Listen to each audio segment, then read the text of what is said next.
ইরানের মুসলমানেরা তাদের সাথে আমাদের আকীদার অনেক বেশ কম আছে, কিন্তু তারা যখন ঐক্যবদ্ধ হলো, ইরানের ওলামারা আয়াতুল্লাহরা যখন ঐক্যবদ্ধ হলেন, তখন আমেরিকার মতো বিরাট পরাশক্তিকে তারা প্রধানত করে ইসলামী রাষ্ট্র, তাদের ভাষায় তারা ইসলামী রাষ্ট্র প্রতিষ্ঠা করতে সক্ষম হয়েছে এবং আমেরিকাকে প্রধানত করেছে। এখানে আয়াতুল্লাহ খমিনীর একটি কথা আমার মনে পড়ে, কি সাহস তার! ইমান আকীদা যাই থাকুক, আকীদার প্রশ্নে আমরা আপোষ করব না, কিন্তু এই কথাটা তো বলতেই পারি। যখন আমেরিকা তাকে বলেছিল যে আমার দূতাবাস থেকে যে 56 জনকে গ্রেফতার করা হয়েছে আমেরিকান, এদেরকে ছেড়ে দাও, তা না হলে তোমার খাদ্য রসদ আমেরিকা থেকে যত সাহায্য যায় সব বন্ধ করে দেওয়া হবে। আয়াতুল্লাহ খমেনি জবাব দিয়েছিলেন আমেরিকান প্রেসিডেন্টকে, তুমি কারে খাবারের ভয় দেখাও? যেই জাতির বছরে 1 মাস না খাইয়া থাকা ফরজ, সেই জাতি তোমার খাবারের অপেক্ষা করবে? তোমার মতো কাফেরদের খাবারের কোনো পরোয়া আমরা করি না। মুসলমানেরা যখন ঐক্যবদ্ধ হয়েছিলেন, আল্লাহ তাদেরকে বিজয় দান করেছিলেন সেখানে। ঠিক এমনি করে পাকিস্তানে যখন সর্বশ্রেণীর ওলামায়ে কেরাম মুত্তাহিদায়ে আমল, মজলিস মুত্তাহিদায়ে আমল এ নাম করে যখন একটি সংগঠন কায়েম করলো, সমস্ত ফিরকার মক্তবায়ে খেয়ালে সমস্ত আলেমরা যখন ঐক্যবদ্ধ হলো, পৃথিবীকে অবাক করে দিয়ে ইসলামী শক্তি সেখানে বিজয় লাভ করলো। ঠিক অনুরূপভাবে বাংলাদেশ বিগত সরকার এইখানে অত্যাচার করেছে আলেমদের উপরে, এবং সবচাইতে বেশি দুশ্মনী করেছে তারা আলেমদের সাথে। আলেমরা ছিল তাদের জীবনের দুশ্মন। যে কবি তার কবিতার মধ্যে লিখেছে, ফজরের নামাজ যখন, ফজরের আজান যখন শুনি, মনে হয় যেন বেশ্যা তার খরিদ্দার ডাকতেছে। নাউজুবিল্লাহ। ইতিহাস সাক্ষী, সেই ব্রিটিশ খেদাও আন্দোলন থেকে শুরু করে 2001 সালের 1 অক্টোবরের নির্বাচন পর্যন্ত ওলামারা যেখানে ঐক্যবদ্ধ হয়েছে সেখানেই বিজয় এসেছে। আমরা লক্ষ্য করে দেখেছি, আফগানিস্তান যুদ্ধ করলো রাশিয়ার সাথে। এটি একটি অসম যুদ্ধ ছিল। আমার ভাষা আমি তখন বলতাম যে যুদ্ধ হচ্ছে নবজাতক শিশুর সঙ্গে সিন্দাবাদের বিরাট দৈত্যের সাথে। ওদের মডার্ন অস্ত্রপাতি আর আফগান মুজাহিদদের কাছে হলো নূহ আলাইহিস সালামের জামানায় বন্যায় ভিজানো গাদা বন্দুক। এই দিয়ে তারা লড়লেন। সেই লড়াইয়ে দেখা গেল রাশিয়ার মতো বিশাল দৈত্য কুপকাত হয়ে গেল, আর আল্লাহ তাআলা আফগান মুজাহিদিনদেরকে জিতিয়ে দিলেন। কেন দিয়েছিলেন? কারণ যুদ্ধ যখন লাগলো তখন সবাই পালানো শুরু করলো। ওই দেশটা জঙ্গল আর পাহাড় দিয়ে ভরা, সব পাহাড়ে জঙ্গলে সব পালাতে শুরু করলো।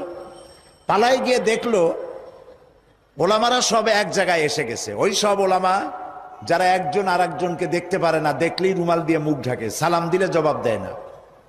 ফতোয়া দিয়েছিল সে কাফের 5 কারণে, উনি কাফের 3 কারণে, আর উনি কাফের 17 কারণে। এদেরকে যারা কাফের না মনে করে তারাও কাফের। আর ওই সব কাফের মরে গেলে তাদের কবরের উপর যে ঘাস হয়, সেই ঘাস যে গরুতে খায় সে গরুও কাফের। এই রকমের ফতোয়াবাজি যারা করছিল, তারা পাহাড়ে জঙ্গলে সব একজনের সঙ্গে আর একজনের দেখা হয়ে গেল, সালাম করলো, কোলাকুলি করলো। ব্যাপারটা ছিল এরকম, একজন বলছিল যে আমার ছেলেরা গেল মামু বাড়ি, মেয়েরা গেল নানা বাড়ি, বউ গেল তার বাপের বাড়ি, আমি গেলাম আমার শ্বশুর বাড়ি, যাই দেখি আমরা সব এক জায়গায়। এখন জঙ্গলের ভিতরে গিয়ে আলেম ওলামা, সুন্নি বেদাতি, এইটা সেইটা সব এক জায়গায় হয়ে গেছে, কোলাকুলি শুরু হয়েছে। বলল যদি এই কোলাকুলি আগে করতাম তাহলে তো রাশিয়ার ভূত আমাদের ঘাড়ে চড়তে পারত না। সুতরাং 9 বছর যুদ্ধ চললো। এই 9 বছরের অসম যুদ্ধে ওলামাদের ঐক্যের কারণেই আল্লাহ পাক আফগানের মুসলমানদেরকে ইসলামী রাষ্ট্র প্রতিষ্ঠার সুযোগ করে দিয়েছিলেন।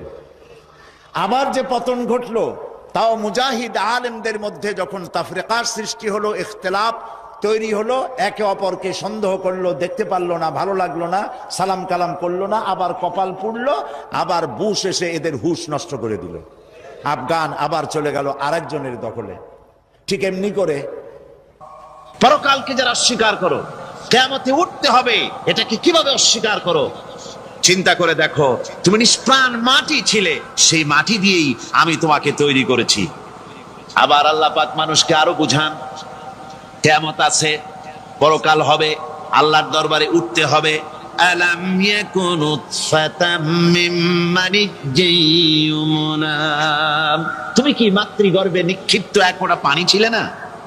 সুম্মা কানা আলাকাতান ফাখালাকা ফাসাওয়া, এরপরে তোমাকে মাংসপিণ্ডে, জমাট রক্তে মাংসপিণ্ডে পরিণত করা হলো, এরপরে তোমাকে সুন্দর করে তোমাকে সুগঠিত করা হলো। ফাজআলা মিনহু যাওজাইনি যাকারা ওয়াল উনসা, এরপরে মাতৃগর্ভের ভিতরে আমি এটাকে পুরুষ বানালাম, কন্যা সন্তান অথবা পুত্র সন্তানে পরিণত করলাম। এইটা যে পেরেছে, যিনি পেরেছেন, আলাইসা যালিকা বিকাদিরিন আলা আইয়ুহিয়াল মাউতা, সে আল্লাহর পক্ষে কি সম্ভব নয় যে তোমার মৃত্যুর পরে তিনি আবার জিন্দা করতে পারবেন? কি বলেন সম্ভব না? তিনি পারবেন না? নিশ্চয়ই তিনি আবার কিয়ামতের মাঠে আমাদেরকে হাজির করতে পারবেন, এতে কোনো সন্দেহ নাই। আল্লাহ পাক সেই জন্য এখানে বলতেছেন যে ওরা বাল কাযযাবু বিসসাম, ওরা আসলেই পরকালকে অস্বীকার করেছে। আপনি যে নবী, এতে কোনো সন্দেহ নাই।